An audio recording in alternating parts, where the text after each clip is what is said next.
आज हम 3 topic clear करेंगे अपना। इसमें सबसे पहला टॉपिक है बेटा आइसोमेराइजेशन।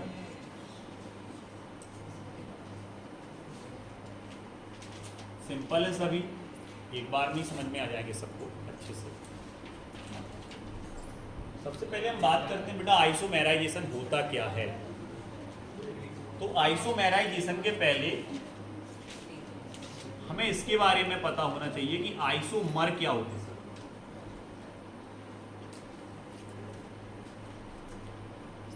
आइसोमर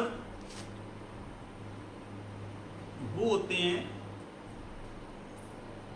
बहुत तरह के आइसोमर होते हैं, लेकिन हम यहां स्ट्रक्चरल आइसोमर की बात करेंगे। और स्ट्रक्चरल आइसोमर की अगर हम बात करेंगे तो हमने यहां ले लिया C5H12। ये एक अपने पास कंपाउंड है और इस कंपाउंड को नॉर्मली आप पेंटीन बोलते हो। पेंटीन है सर। और ये इसका मॉलिक्यूलर फॉर्मूला है C5H12 पेंटीन का। अब बात अगर इसकी स्ट्रक्चर की करें तो हो सकता है इस पेंटीन के अंदर 5 कार्बन ऐसे जुड़े हो, या हो सकता है इस तरह से जुड़े हो 5, या ऐसे जुड़े। तो हमें यहां शो हो रहा है कि इनकी स्ट्रक्चर चेंज है सर, लेकिन इसका फॉर्मूला और इसका फॉर्मूला यही चलेगा। मतलब मॉलिक्यूलर फॉर्मूला सेम,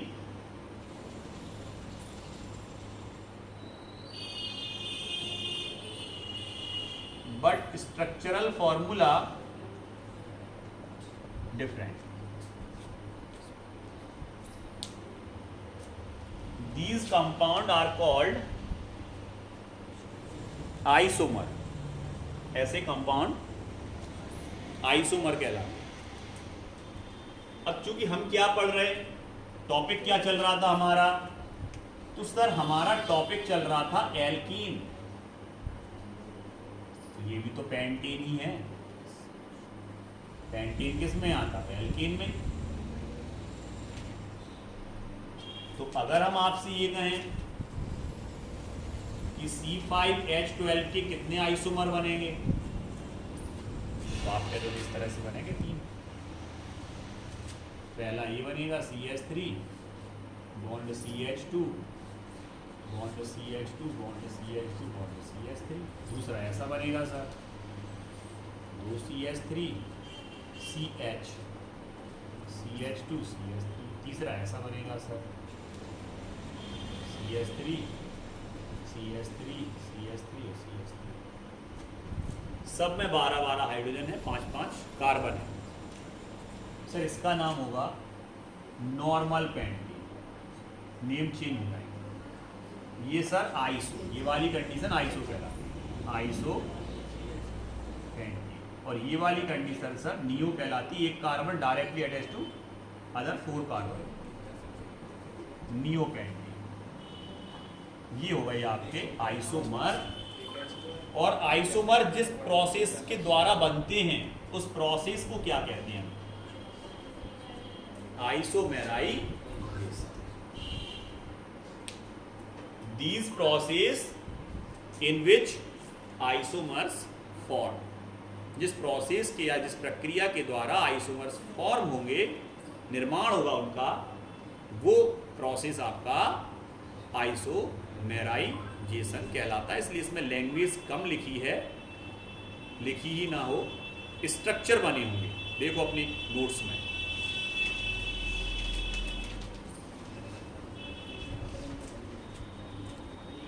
अब आते हैं हम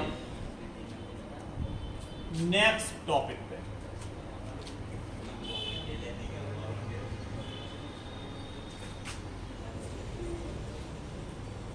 और जैसे ही हम नेक्स्ट टॉपिक पे आए बेटा,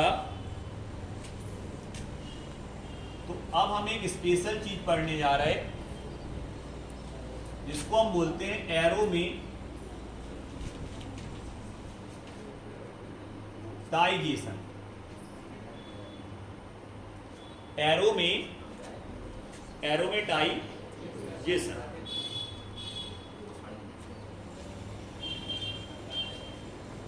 एरोमेटाइजेशन की अगर हम बात करें बेटा, तो दो तरह के कंपाउंड हमने पढ़े हैं इसके पहले, जब हमने आपको पूरा चार्ट बताया था हाइड्रोकार्बन्स का, स्टार्टिंग में चार्ट बताया था ना पूरा, वीडियो भी डलाया और उसका स्क्रीनशॉट भी डला है।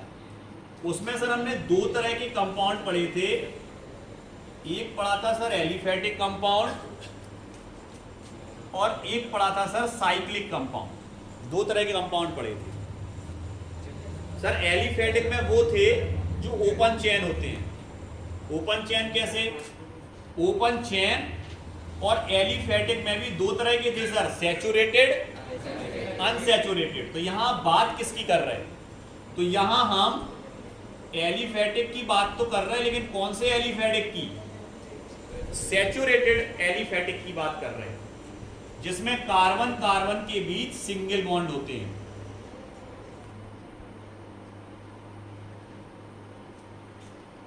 इससे कितने एच जुड़ेंगे? आप कह दोगे 3, 2, 2, 2, 2 और 3, क्योंकि कार्बन 4 बॉन्ड बनाता है।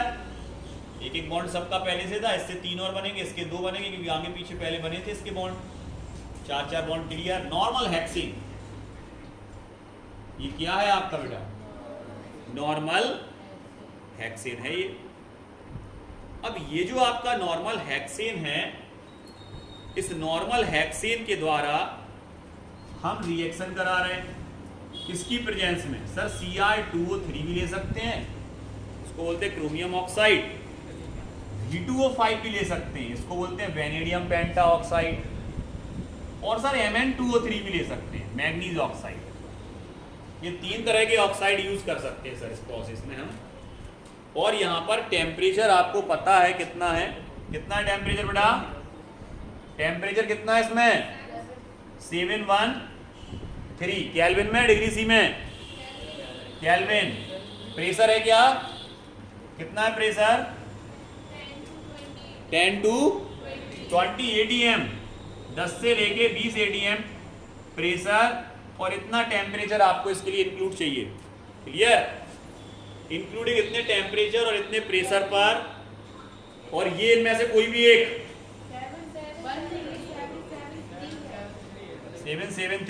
773 केल्विन, ठीक है। अब यहां पर इसमें से कोई भी आप एक ले सकते हो, ओब्लिक लगा ना, कोई भी एक। अब ये है क्या सर? ये आपके बेटा, ये आपके क्या है? तो आप कहोगे सर करना क्या है? सबसे पहले आप ये बताएं। तो करना ये है कि यहां पर देखो कितने हाइड्रोजन हैं, तो आप कह दोगे 3।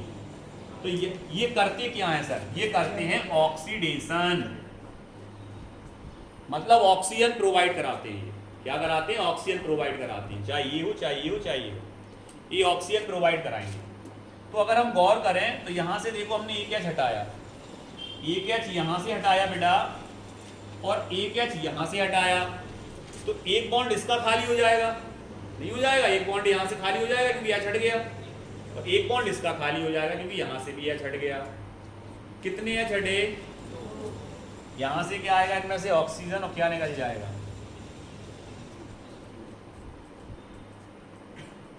अब देखो सबसे 2-2 एच है, सबसे 2-2 एच है, और ये ऐसा स्ट्रक्चर बन जाएगा।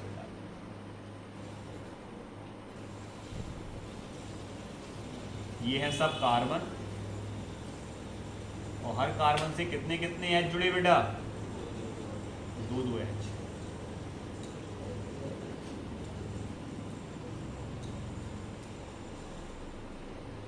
सबसे 2-2 एच। इसको ऐसा लिख दो, और अगर ये कार्बन हाइड्रोजन शो नहीं करना है तो इसको आप ऐसा भी बना सकते हो, बस। तो गौर से देखें ये कौन सा कंपाउंड बना, तो आप कह दोगे sir it is a cyclic compound.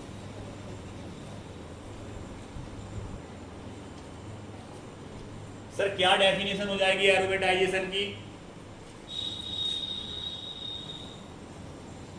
The process in which saturated aliphatic compound convert into cyclic compound. किसमें कन्वर्ट हो रहा है बेटा? are called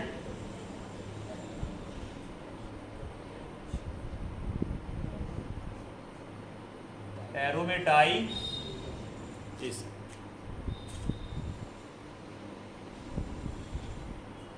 clear? इस तरह की प्रोसेस क्या कहलाती बेटा? एरोमेटाइजेशन कहलाती। क्लियर? आ गया समझ में?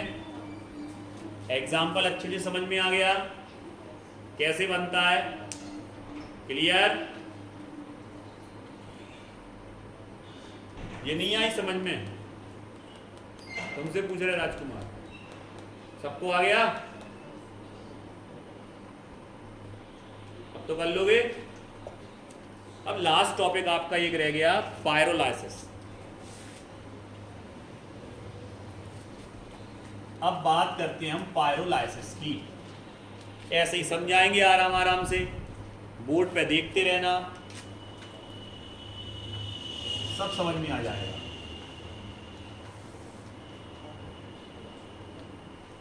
पायरोलाइसिस। अब पायरोलाइसिस का सेकंड नेम भी होता है बेटा, इसको क्रैकिंग भी कहते हैं। इसको क्रैकिंग भी बोलते हैं। अब पायरोलाइसिस समझे थोड़ा पहले होता क्या है।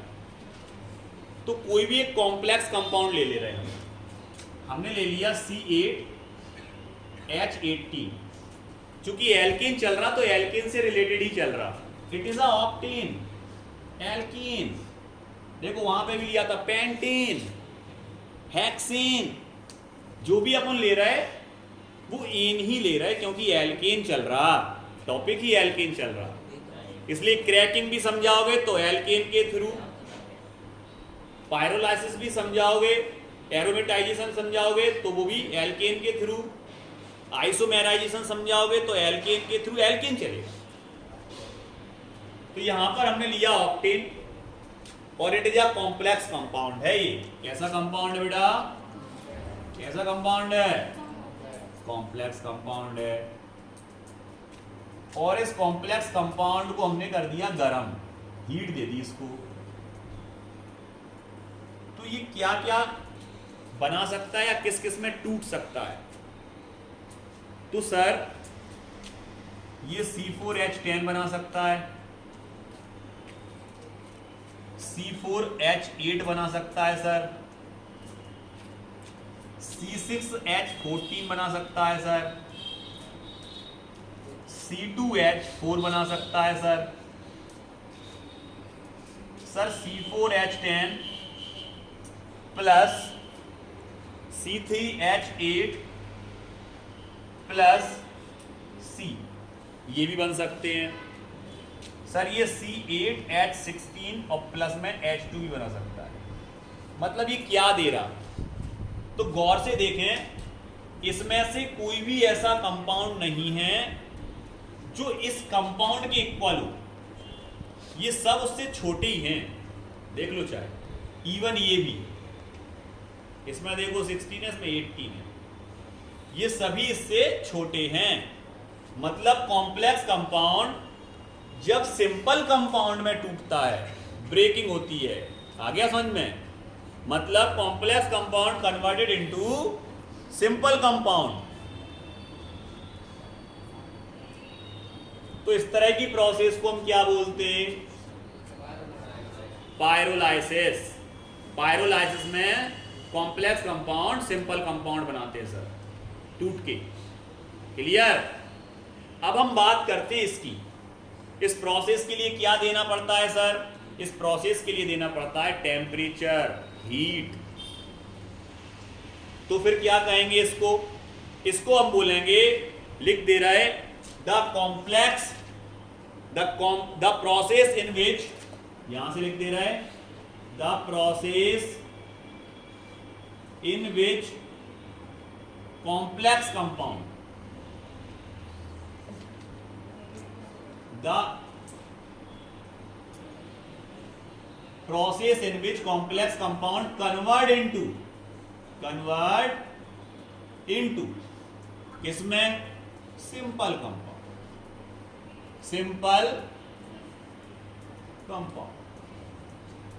किसमें टूट रहा है? सिंपल कंपाउंड में। ठीक है, किसके द्वारा टूट रहा है बेटा? Via heating effect. जब उनको क्या कर रहे हैं हम? गरम कर रहे हैं, वाया हीटिंग इफेक्ट। क्योंकि हीट दे रहे हैं, this effect is known as, इसलिए उस इफेक्ट को हम क्या बोलेंगे बेटा? This effect is known as cracking. तो क्या बोलेंगे हम? क्रैकिंग, क्योंकि हीट के द्वारा तोड़ रहे हैं। आ गया समझ में? दीवार रहती है वॉल, बरसात हुई, मॉइस्चर आ गया, धूप चटकी, दीवार में चटक आ गई, क्रैकिंग। आ गया समझ में? टूटना, क्रैकिंग, दो भागों में बट जाना। क्लियर? आ गया अच्छे से समझ में? सर याद हो गया पूरा, इसको छोड़ के यही नहीं हुई सर। सर इसको रट लेंगे हम, बोर्ड पर देखें, यही याद करा दे रहे। ये तो याद हो गया। कितना है ये? कितना है? यही इतना।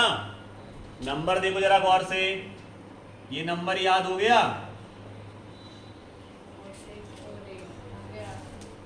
4 6 दिख रहा कहीं? हाँ दिख रहा ना सर?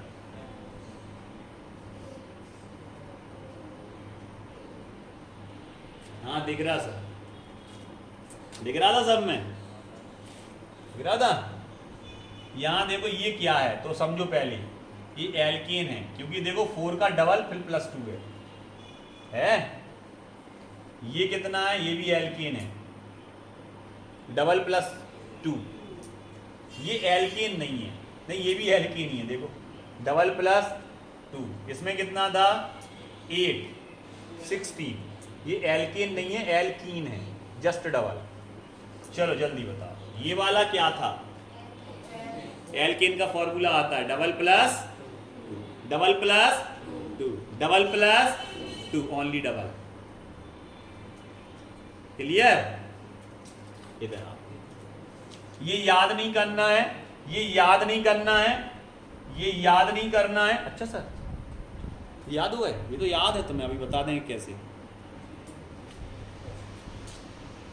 ये याद रखना, इसको याद रखने लायक पूरे इसमें क्या था? केवल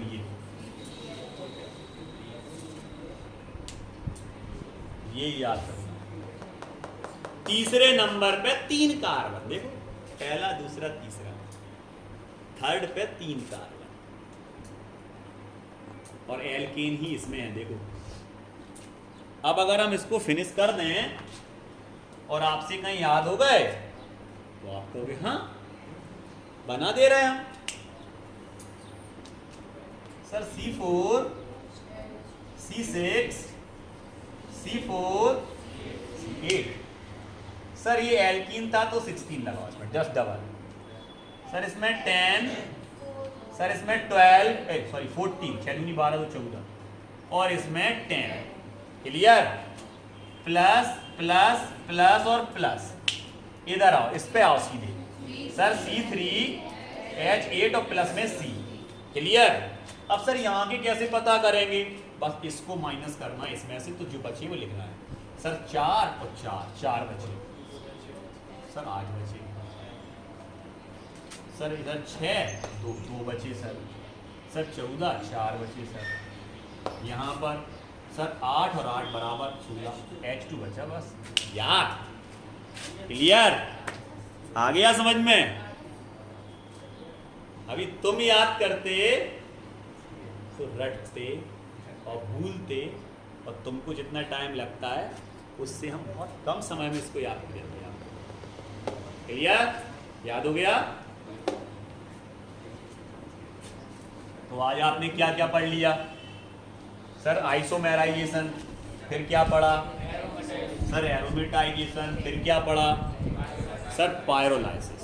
अच्छे से विद एग्जाम्पल हमें समझ में आ गए। और सर ये आते होंगे